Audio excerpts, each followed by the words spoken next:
할렐루야. 우리가 크게 아멘 하지 못하는 상황이 있을지라도 우리 거룩한 오른손을 들어서 우리 서로를 축복하면서 이렇게 인사했으면 좋겠어요.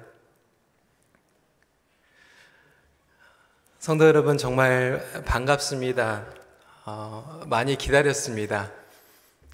찬양을 하는 내내 눈물이 계속 흘러서 이제 더 안 나올 줄 알았는데 여러분들을 이렇게 보니까 정말 반갑습니다.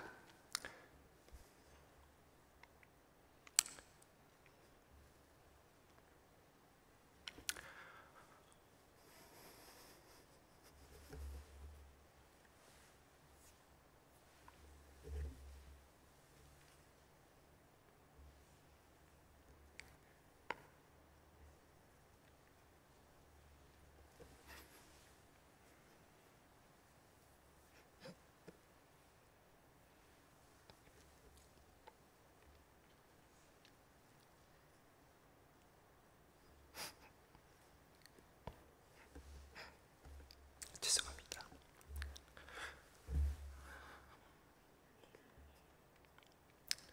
우리 제한된 숫자만 모였지만 얼마나 감격 가운데 있는지 모릅니다.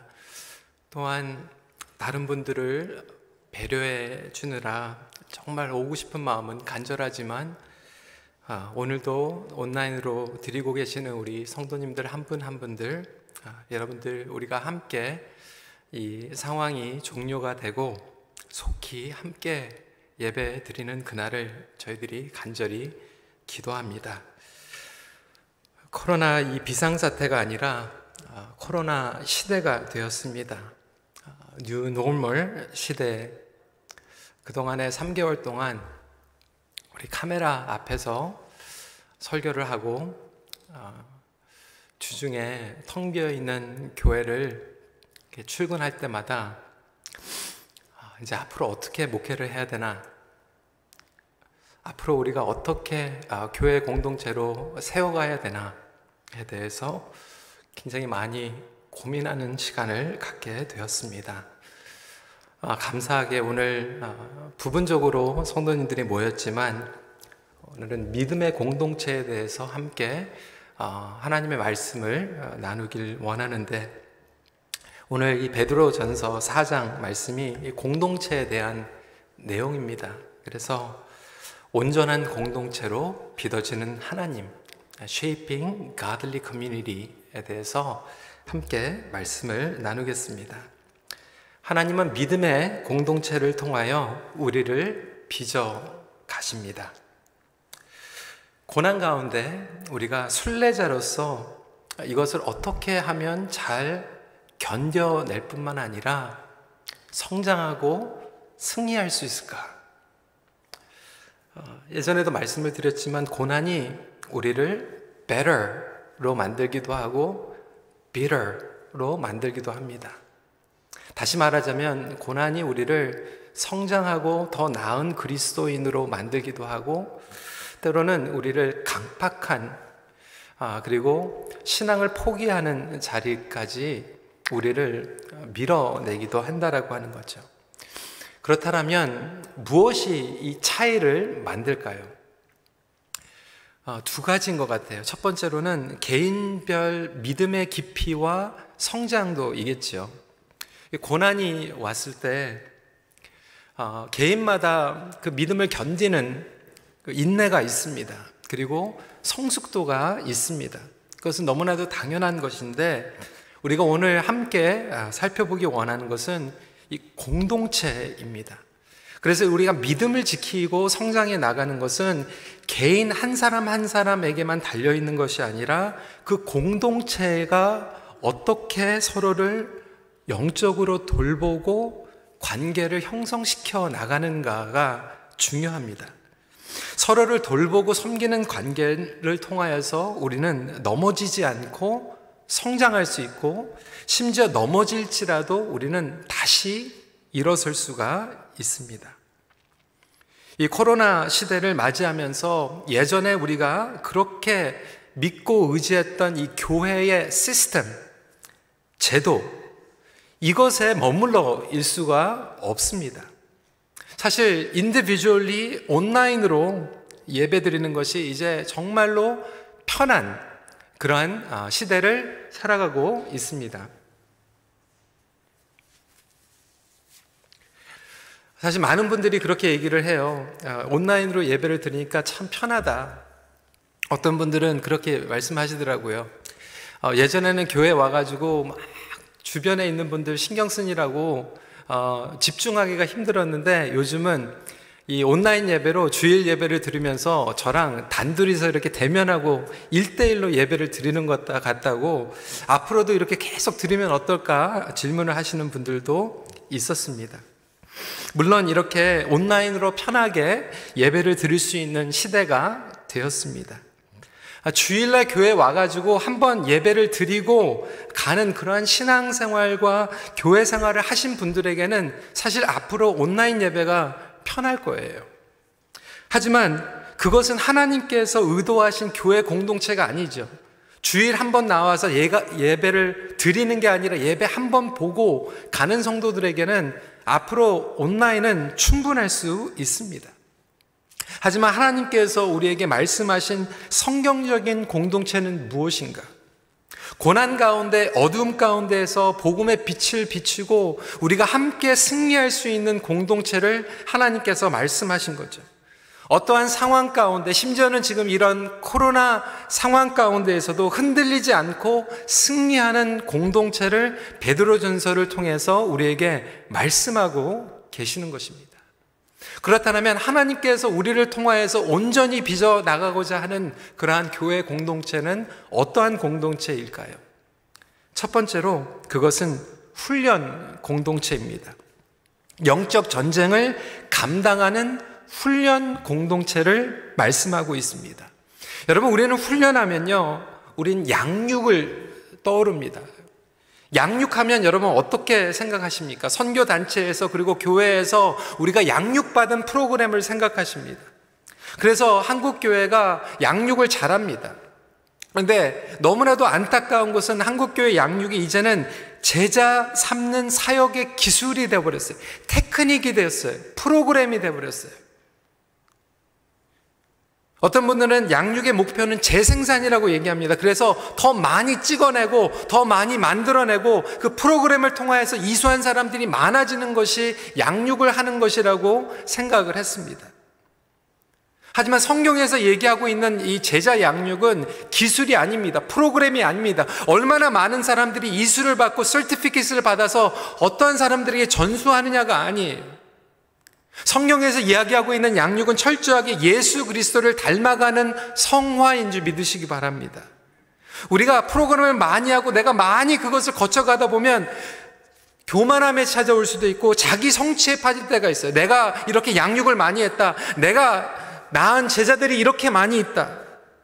그런데 성경에서 얘기하고 있는 것은 나의 목표를 달성하는 성취가 아니라 자기를 부인하는 양육이라고 설명하고 있어요. 예수님께서는 자기 자신을 부인하지 않으면 나를 따라올 수 없다라고 말씀하신 것 같이 우리가 양육을 하고 훈련을 한다라는 거 하는 것은 얼마만큼 내가 나 자신을 부인하고 예수 그리스도의 고난에 참여하는가의 관건이라고 하는 것이죠. 그래서 오늘 베드로전서 4장에서는 육체의 정욕을 따르지 않고 하나님의 뜻을 따라가는 훈련이라고 설명하고 있어요. 육체의 고난을 받는 훈련이 제자 양육입니다. 그래서 1절에 그리스도께서 이미 육체의 고난을 받으셨으니 육체의 고난을 받은 자는 죄를 그쳤음이니 라고 설명하고 있습니다. 성도 여러분, 이것은 영적 전쟁을 의미하고 있습니다. 생각부터 철저하게 먼저 무장하는 것이 훈련이라고 하는 거예요. 그래서 오늘 성경에서는 공동체가 가장 먼저 해야 되는 것이 갑옷을 입는 훈련을 해야 된다고 얘기하고 있어요. 영어로는 arm yourself. 육체의 정욕과 처절하게 싸우는 영적인 전쟁인 것입니다. 오늘 목회기도에서 김성민 목사님께서 기도하신 것 같이 지금 바이러스 하나 때문에 우리가 철저히 우리 집에 우리 교회 안에, 우리 직장 안에 조금이라도 바이러스에 전염이 될까봐 손 깨끗하게 닦고 방역하고 스프레이 부리는 정말로 철저하게 우리가 지금 바이러스와 전쟁을 하고 있어요. 근데 얼마만큼 저와 여러분들이 영적 전쟁에서 죄의 바이러스와 전쟁을 하고 있나요? 얼마만큼 우리가 서로를 정말 예수 그리스도를 따라가기 위해서 훈련을 시켜주고 있나요?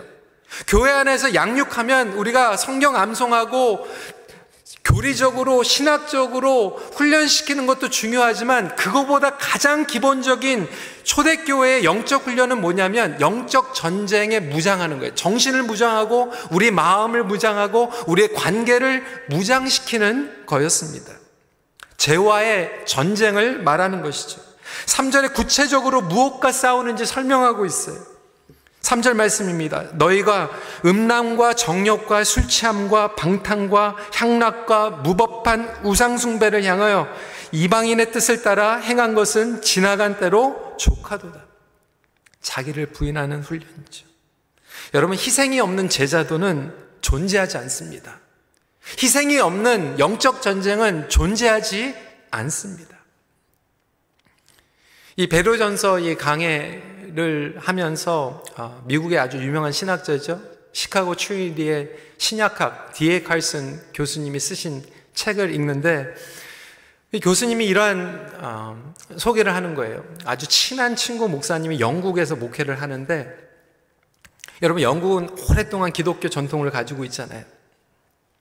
그 중에 그 교회를 신실하게 섬기는 장로님이 한 분 계셨어요. 4대째 내려오는 4대째 그 교회를 섬긴 장로님이에요. 집안도 아주 좋은 엘리트 집안이었습니다. 4대째 그 교회를 섬겼고요. 이 장로님이 이제 청년 때 공부를 열심히 해가지고 의대에 들어가서 의사가 되었어요. 독실한 크리스찬 자매와 결혼을 하게 되죠. 그 교회를 4대째 섬긴 분이 그렇게 사회적으로도 존경을 받고 독실한 그리스도인 자매와 결혼을 해가지고 가정을 꾸리고 결국은 40대 중반에 그 교회의 장로님이 되셨어요. 여름이면 의사이기 때문에 의료 선교를 나갑니다. 교회 많은 사람들이 부러워했어요. 존경했어요. 근데 어느 날 하루 이 가정이 파탄이 나게 되죠. 이 장로님이 이제 바람을 피우게 되었어요. 외도를 하게 되었어요. 그것을 알게 된 목사님이 찾아가가지고 가정을 회복해야 된다, 회개해야 된다라고 얘기했고, 교회 공동체가 그렇게 기도를 했지만 이 분은 회개하지 않고 결국은 가정을 떠나가지고 다른 분하고 같이 살게 되었습니다. 이 D.A. 칼슨 교수님이 그 얘기를 듣고 충격을 받은 거죠. 나중에 영국에 집회가 있어가지고 그 친한 목사님하고 얘기를 하면서 어떻게 됐냐고 What happened? 라고 물어보니까 그 목사님께서 1년 후에 지나면서 교수님한테 이렇게 고백한 거예요. 교수님, 제가 아무리 생각을 해보니까 그 장로님은 중생의 경험이 없으셨었던 것 같다고. 충격적인 거죠. 내가 목회를 수십 년 동안 하면서 그분을 봤는데 정말 교회에서 교회 생활은 잘했는데 한 번도 생각을 해보니까 자기를 부인하고 자기를 희생하는 그런 검증은 없었던 것 같다. 4대째 내려오는 그냥 기독교 가정에서 곱게 자랐고 모범적으로 성장했고 좋은 가정을 꾸려서 사람들이 봤을 때 좋은 가정이라 생각해가지고 선교도 했고 장로로 직분도 받았지만 정말로 죄와 싸우고 자기 자신을 다 내려놓는 그러한 테스팅은 거치지 않았었던 것 같다라고 얘기를 했을 때 D.A. 칼슨 교수님은 충격에 빠지게 되는 거죠. 여러분, 베드로전서에 있었던 그리스도인들은요, 정말로 자기 자신을 부인하지 않고서는 그리스도인이 될 수 없는 상황 가운데 있었어요. 하지만 오늘날 우리가 한국교회나 이민교회를 살아가면서 정말로 예수님 때문에 나 자신을 부인하고 예수님 때문에 내가 가지고 있는 모든 것들을 내려놓고 하는 자기 부인의 검증과 희생이 따르지 않는 경우들이 얼마나 많은 거예요. 교회를 다니기 때문에, 신앙생활을 하기 때문에 사실 인간적으로 얻는 것들이 너무나도 많아진 세상을 살아가게 되었던 것이죠. 그러기에 온전한 공동체라고 하는 것은 자기를 부인하는 훈련부터 하는 것이 진정한 제자도입니다. 오늘날 우리 그리스도인들이 전투력을 잃어가고 있어요. 혼자 개인 전투하면 우리는 얼마 견디지 못합니다. 그래서 함께 싸우고 서로를 지켜줘야 돼요. 베드로전서는 우리에게 우리가 당하는 고난은 괜한 고난이 아니라는 거예요. 엉뚱한 고난이 아니라고 하는 거예요. 목적이 있는 고난이라고 설명하고 있습니다. 하나님의 뜻을 따르는 고난이에요. 예수 그리스도를 따르는 고난이라고 이야기하고 있습니다.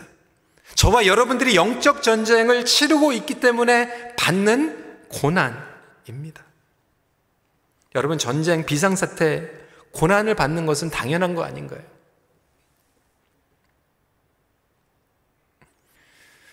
우리가 우스갯소리로 제 자신이 이제 1.5세니까요. 저희 교회에 또 목회자들 가운데 1.5세들이 많이 있습니다. 1.5세 목회자들의 공통점은 뭐냐면 한국에 군대를 안 갔다 왔다는 거예요. 그래서 가끔 몇 분들이 이제 한국에 군대 갔다 오신 분들이 군대 얘기를 합니다. 근데 요즘 군대가요, 전투력을 너무 많이 잃어버렸어요. 1년 10개월이면 제대하잖아요. 그래서 군대 가서 정말 전쟁이 나면 제대로 싸울 수 있을 것 같아요? 물어보니까 그렇게 얘기한대요. 서로 전쟁 나면 나 도망간다. 서로 먼저 도망가겠다는 거예요. 군인들이 전쟁이 나면 먼저 도망갈 생각을 하면 전투력은 잃어버린 겁니다. 여러분, 마찬가지 아닙니까? 그래서 저희 목회자들한테 제가 그렇게 얘기했어요. 젊은 목회자들이 많이 있으니까 우리 목회자들은 교회에 어떤 일이 있으면 제일 마지막까지 지키고 어떤 일이 일어났을 때는 제일 먼저 달려오는 것이 목회자입니다. 여러분, 그것이 바로 프론트라인 워커 아닙니까? 우리가 지금 뉴스를 통해서 그리고 라디오를 통해서 그리고 병원에 찾아가가지고 그들을 위로하고 응원하는 이유가 무엇입니까? 의사들, 간호사들, 요양원에서 일하는 프론트라인들을 응원하는 이유가 무엇입니까? 경찰서를 응원하는 이유가 무엇입니까?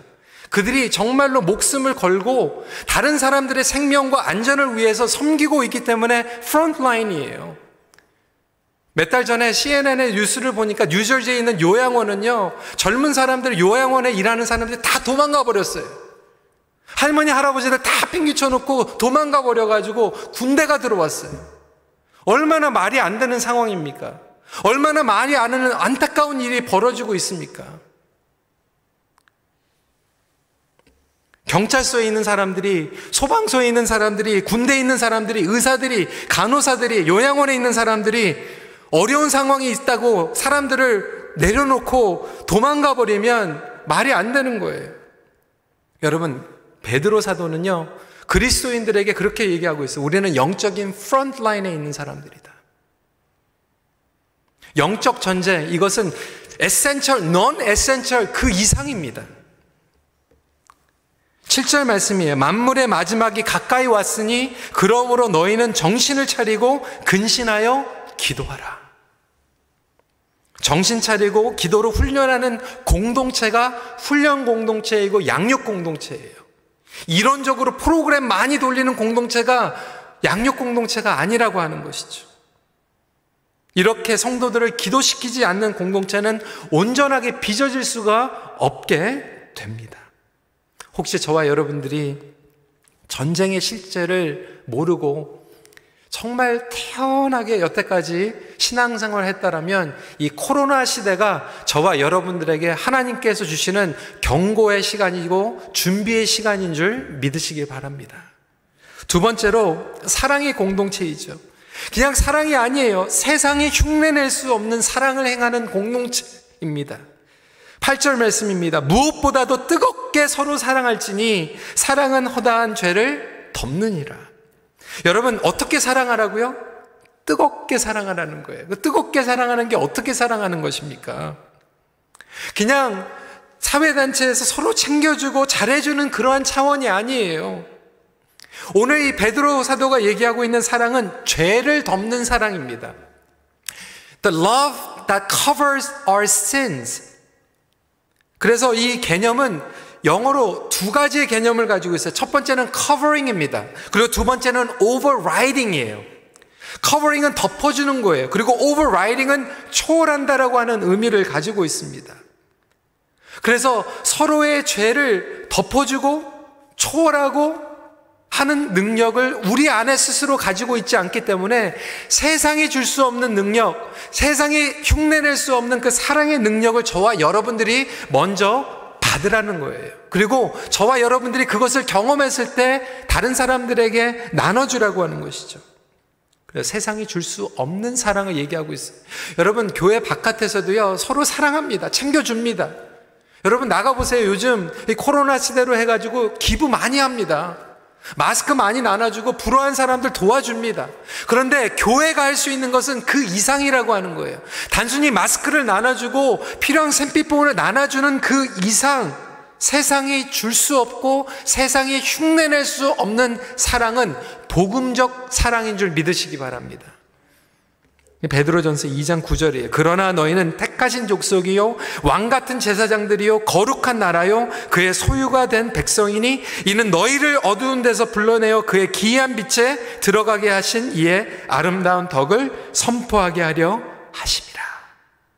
그의 소유가 된 백성이니라고 설명하고 있는데 영어로 된 설명이 너무나도 재밌어요. 뭐라고 설명하고 있냐면 peculiar people.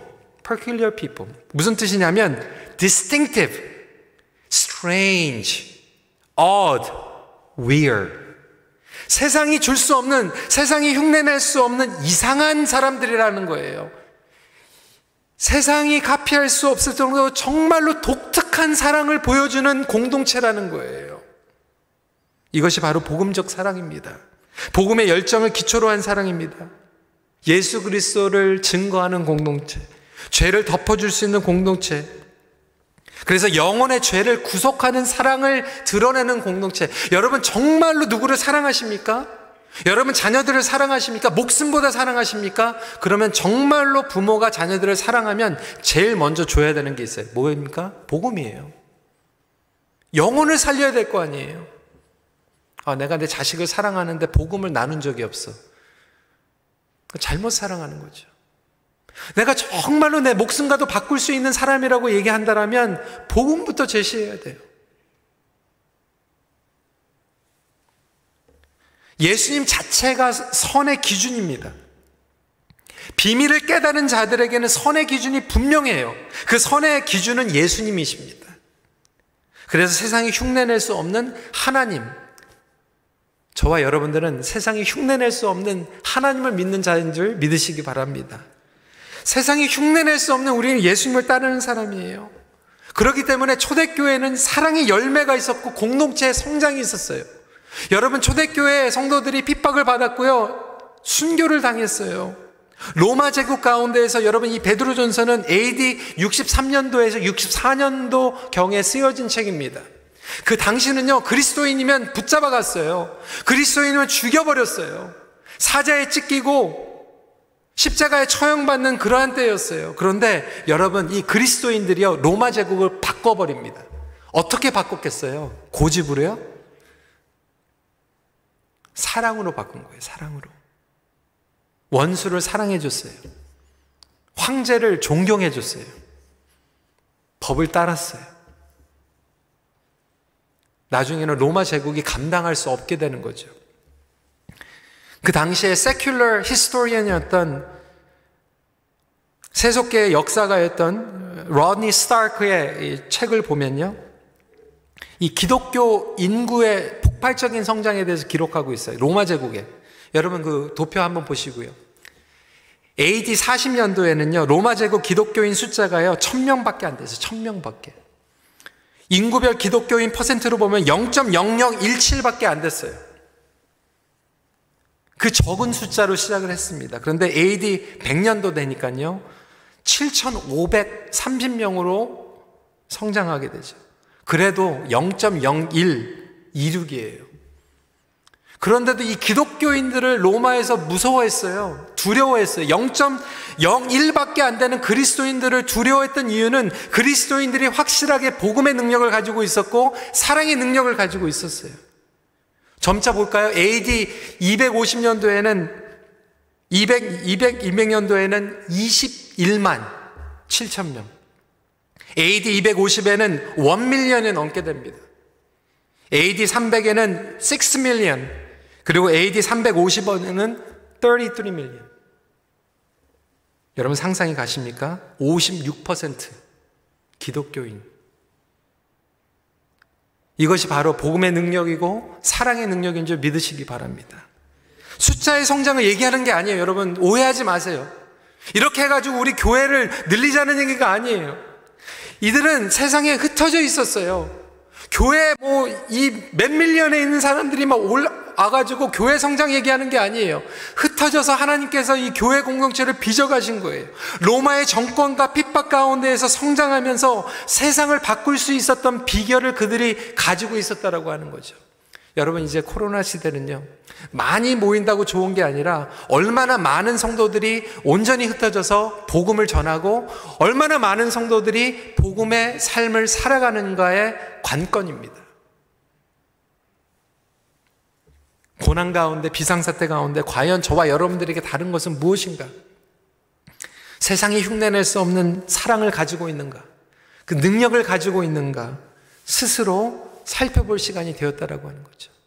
큰빛교회, 건물 큰 교회, 사람들 많이 모이는 교회, 제자 양육 프로그램 계속 돌아가는 교회, 그거보다 하나님께서 보시는 것은 얼마나 많은 사람들이 자기를 부인하고 영적 전쟁에서 무장되어 있고 나를 희생하면서 다른 사람들을 사랑하는가.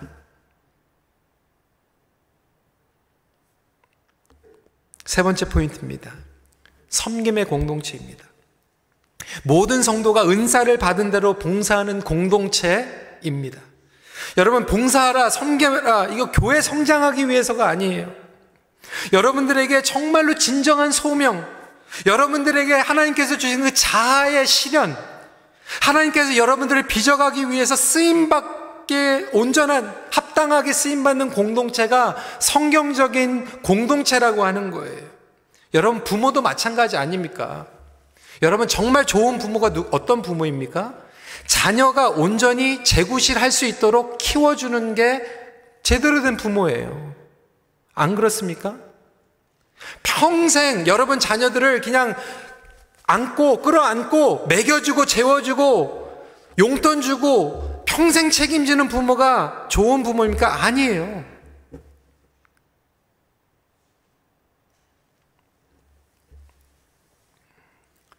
이번에 이 코로나 시대가 되면서 이렇게 저녁마다 이제 집에 가가지고 우리 식구들하고 같이 식사도 하고 시간을 이렇게 보내는 시간들이 주어졌어요.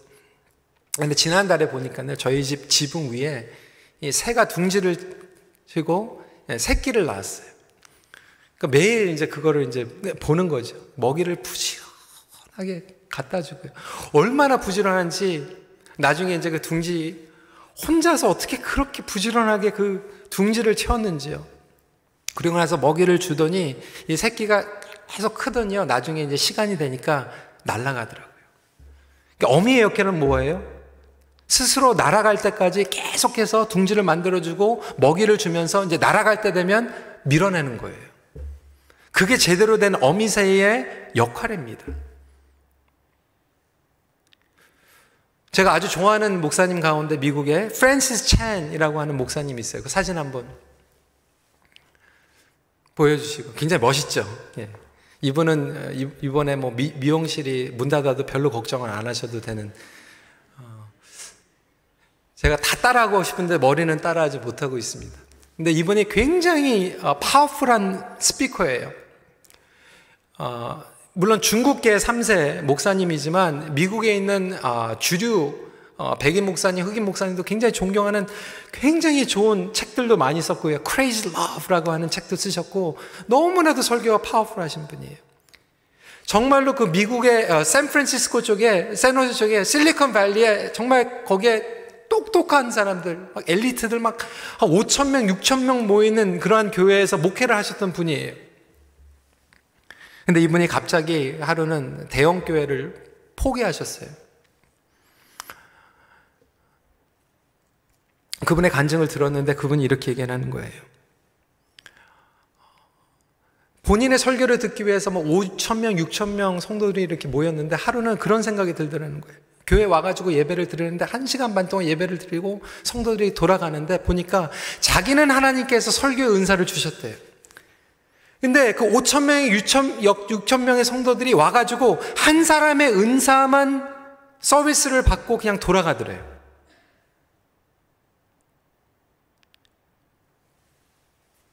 그때 깨달은 거예요. 아, 이거 내가 성도들을 사랑하지 않고 있구나.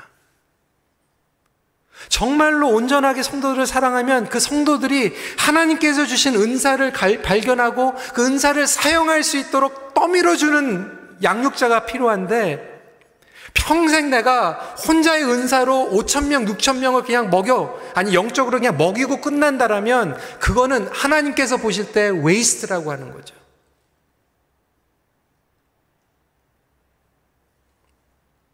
우리 큰빛교회 그 정도 사이즈도 안 되지만 큰빛교회 어떻게 하겠다 그런 말씀들 하는 게 아니에요. 여러분, 목자도 마찬가지예요. 평생 여러분 목원 식구들을 먹여주고 챙겨주고 그냥 서비스 해주는 목자가 좋은 목자가 아니고, 여러분 목원에 있는 은사를 다 발견해가지고 잘 써먹는 목자가 좋은 목자예요. 부모도 마찬가지고, 새도 마찬가지고, 목자도 마찬가지고, 목회자도 마찬가지라는 거예요. 뉴노멀 시대를 잘못하면 온라인 크리스천들이 이제 늘어나게 됐습니다. 어저께 초원 모임 하면서 어느 목사님께서 저한테 물어보시는 거예요. 목사님, 앞으로 온라인 설교 더 많이 들을 텐데 우리 교회는 이제 어떻게 합니까? 근데 저에게는 너무나도 확실하게 답이 있어요. 목장입니다. 가정교회입니다. 목장을 통해서 은사를 개발하고 함께 모이고 정말로 온라인으로 경험할 수 없는 것들을 목장을 통해서, 그리고 교회 공동체를 통해서 경험할 때,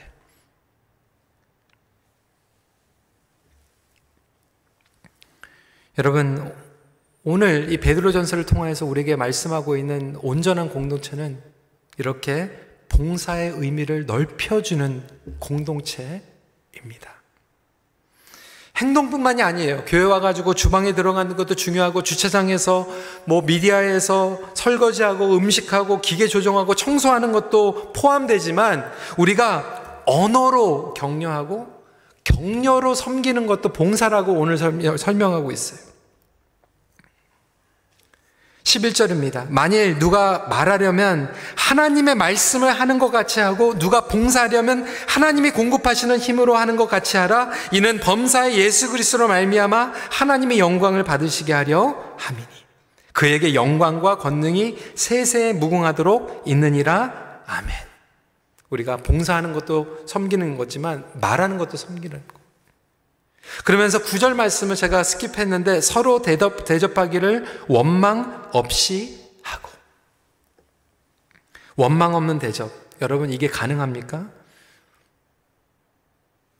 우리가 목장에서 섬길 때요, 원망할 때 많이 있잖아요. 속으로 또 해야 돼.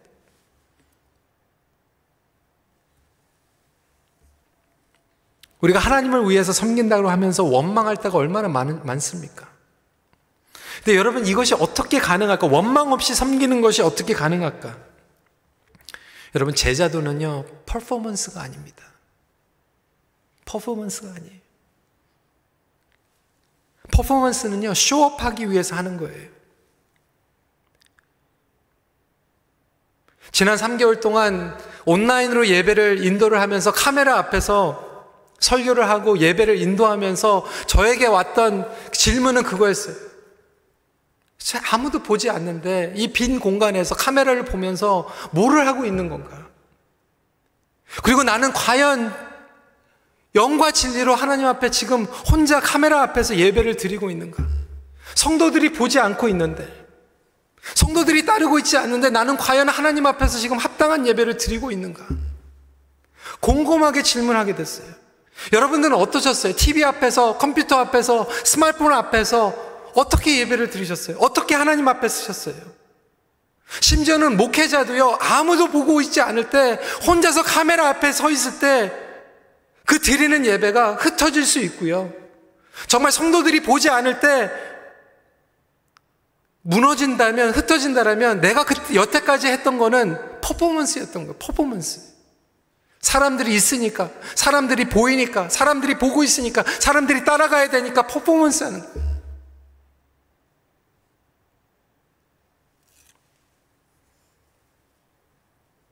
그동안의 새벽기도 직분자들 퍼포먼스 해야죠.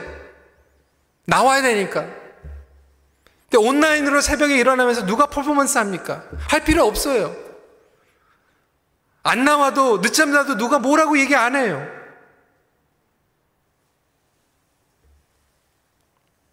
그런데 진정한 제자도는 퍼포먼스가 아니라 라이프 스타일이라는 거예요. 제자도는 그리스도의 생명을 기초로 하고 있기 때문에 그렇습니다. 해야 돼서 하는 게 아니라 하고 싶어서 하는 거죠. 하나님의 사랑을, 하나님의 생명을 맛보지 않고서는 견딜 수가 없어서. 그렇다면 성도 여러분, 저와 여러분들이 지금 이 시간을 통하여서 다시 한번 깨닫게 되는 것은 무엇입니까? 하나님께서 우리를 빚어가고 계시는구나. 우리 큰빛교회를 과연 앞으로 어떻게 빚어가실까? 정말 새 일을 행하시는 하나님, 제가 상상하지 못할 정도로 정말 어떻게 하나님께서 이렇게 리셋을 해주십니까? 여러분들의 신앙의 성숙도는 교회의 성숙도와 분리될 수 없습니다. 교회가 건강할 때 여러분들의 신앙이 건강해지고요, 여러분들의 신앙이 건강해질 때 교회가 건강해지는 거예요. 그래서 하나님은 교회를 통하여 우리를 빚어가십니다. 하나님께서 저와 여러분들을 빚어나가시는 그 가운데에서 오늘 이렇게 질문했으면 좋겠어요. 과연 내가 오늘 이 자리에서 나 자신을 부인해야 되는 부분들은 무엇인가?